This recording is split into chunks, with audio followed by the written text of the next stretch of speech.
Nightly News with Joe Palmer begins now. Good evening, everyone. Tasmania's fire crisis has claimed more properties, with at least one home destroyed south of Shorten and more damaged. Today, crews continue to battle fire outbreaks fanned by strong winds. But there's some hope in sight for affected communities and our firefighters, with rain on the horizon. Flames creeping through thick scrub during a flare-up at midday today, south of Shorten. Crews on the ground getting backup from 2 helicopters, launching an aerial attack. A thirsty Huey sucking up from nearby water sources and dumping thousands of litres on the blaze. This outbreak near where a home is thought to have been lost to the relentless bushfire in yesterday's dire conditions. We have reports of property damage, property loss and suspected property damage, and until we can get them confirmed through the rapid impact assessments, I can't speak to the totality of that. Yesterday, what started as a small smoky flare-up grew into this massive plume within an hour. A circuit of helicopters in a frantic battle against the blaze. Darker smoke rising in spots where the fire has found a fuel source. This plume was just growing and growing until eventually we looked up and it was like a bomb going off. It was just unbelievable how quick it all went up. On the other side of that plume, the residents of Waterloo, who feared the fire was on its way. Winds pushing an ominous orange cloud over their homes. That just developed into an apocalypse. It was horrific. And it turned into a bit of a war zone. We had 5 helicopters flying around. At that point, how frightened were you? I'm nearly too old to be frightened. I think I was prepared to, defend the house till it got too bad, and then I was heading down to the river. An impressive and reassuring sight for residents. The Boeing 737 water tanker, a hero flying in. With the battle in the sky, on the ground, fire crews moved into defensive positions. The fireys are doing an absolutely staggering job. Not long after the airliner flew through, the fireys, all the fire trucks were just lined throughout all the fields. The Waterloo residents still anxious today as small spots of smoke continued rising. Firefighters still battling outbreaks. Because of the winds and the weather that we've been experiencing, we're having breakouts and flare-ups on all of the fire lines across all of these fires. But increasing humidity and rain predicted from Thursday are hoped to give crews some much-needed relief. Michael Breen, 7 Tasmania News. Australia's 2 political leaders made a special trip into the Huon Valley today, offering their support to communities impacted by those devastating fires.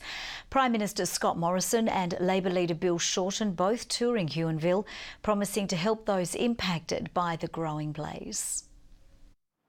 Just kilometres away from raging bushfires, the Prime Minister takes a walk along Huonville's main street.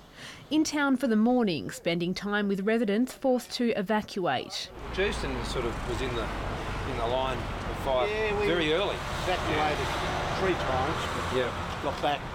Yeah, right. But he was left dodging Labor leader Bill Shorten, who had the same idea. We have such a strong community, but it'll be later when people can reflect that the emotional and the health issues will come up, the breathing of smoke.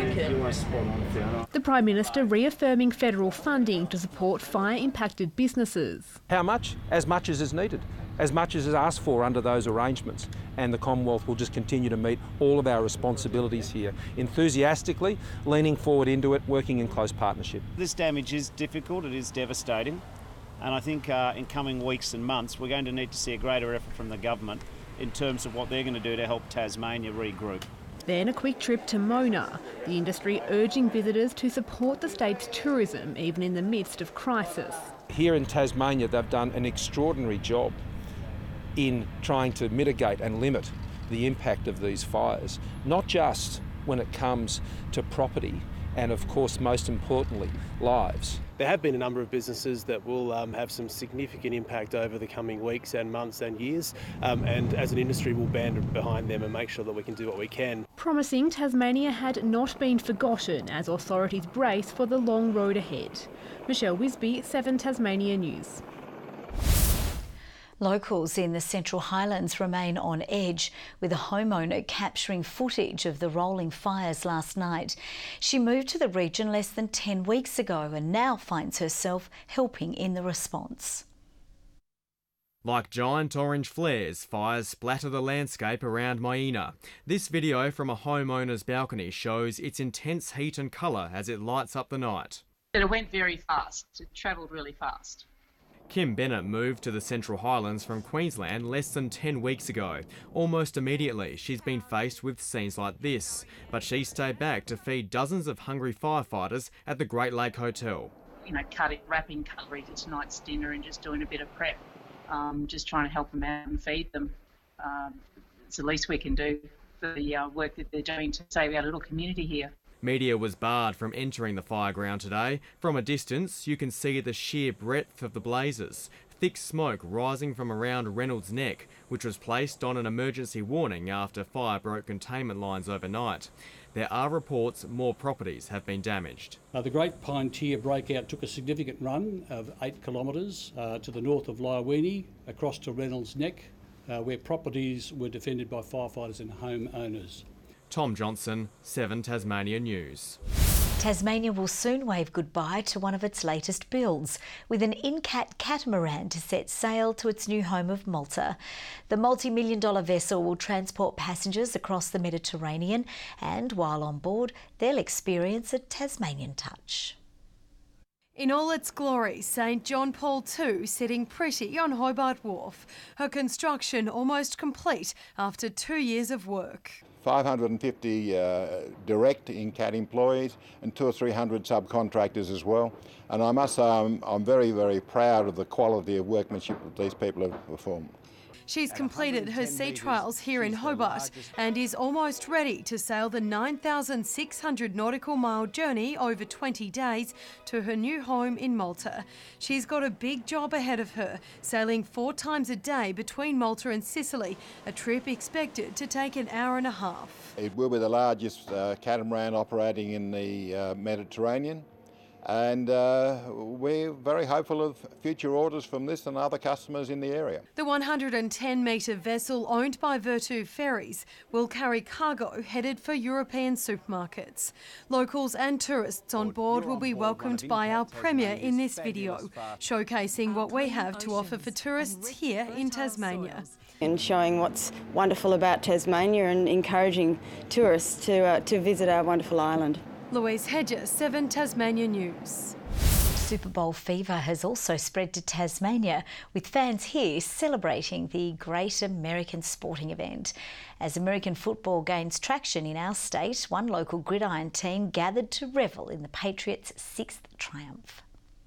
Another point to the Patriots.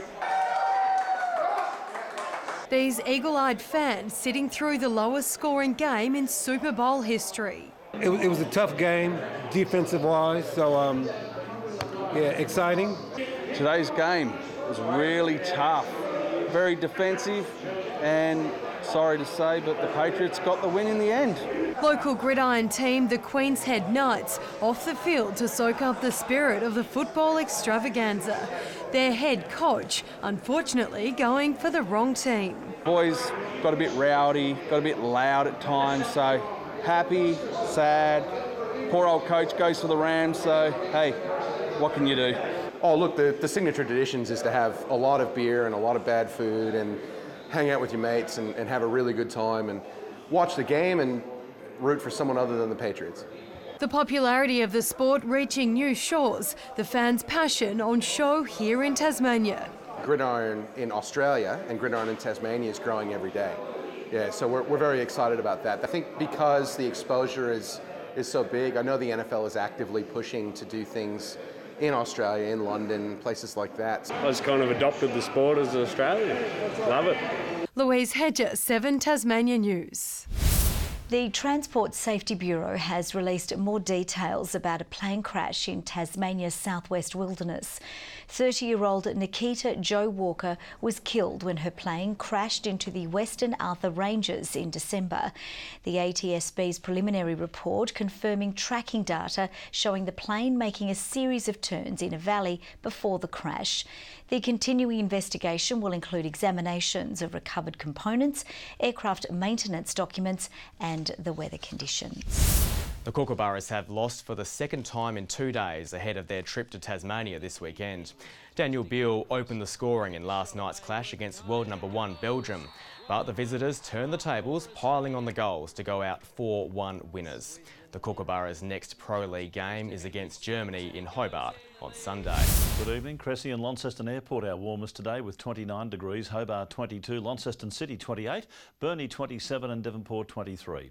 A few quick showers early this morning as a frontal band of clouds swept through. A few showers continued today over Flinders Island. Ouse 27 degrees, Flinders Island, Friendly Beaches, Grove and Lyawini 24, Lowhead 22, St Helens 21, King Island and Strawn 20. Low-level clouds streamed over the state today, mainly from the west, a little convective cloud over eastern parts, and also that cloud near Flinders Island that we spoke of. Cloud also over southern Victoria, and an onshore southerly stream has cloud over southern Western and South Australia. The monsoon trough still whipping up the action over northern climes. Tomorrow a high will be to our southwest with several low pressure troughs over the southeastern states. A trough over WA links to others over the northeast. Winds easterly over the north reaching 30 knots in the afternoon. South to southeasterly winds to 20 knots elsewhere but lighter inland. Strong wind warning in the north from Sandy Cape to the northern extreme of Flinders Island. Tuesday in Hobart cooling down to 18 degrees, a possible morning shower, 19 the top for Adventure Bay, cloudy for Tarraleah and 20. Launceston tomorrow, a shower or two, 15 overnight, 23 the top, 23 also for Devonport with a possible shower, cloudy for Bridport and 23. Burnie, a shower or two, a windy afternoon, 22 the top, 24 for Strawn, a possible shower for Marrawar and 23. And for St Helens showers, 20, 18 the top for Swansea, Whitemark showery and 22 degrees. UV very high for Hobart, extreme 11s for the other centres. On Wednesday, showers over the north and east, increasing in the afternoon and extending to most parts of the state during the late evening.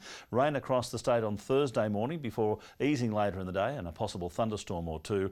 And on Friday, partly cloudy with a shower or two for the east and west.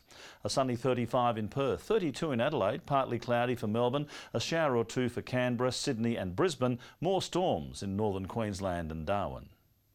Conditions still fine around the state. Hobart 19 degrees at the moment, Launceston 24 and Devonport 22. But Jo, of course, let's hope the rain on the horizon lives up to expectations. Yes, we certainly need it in some parts, don't we, Murph? Thanks so much for that. That's it from the team for now. See you a little later with updates. Bye-bye.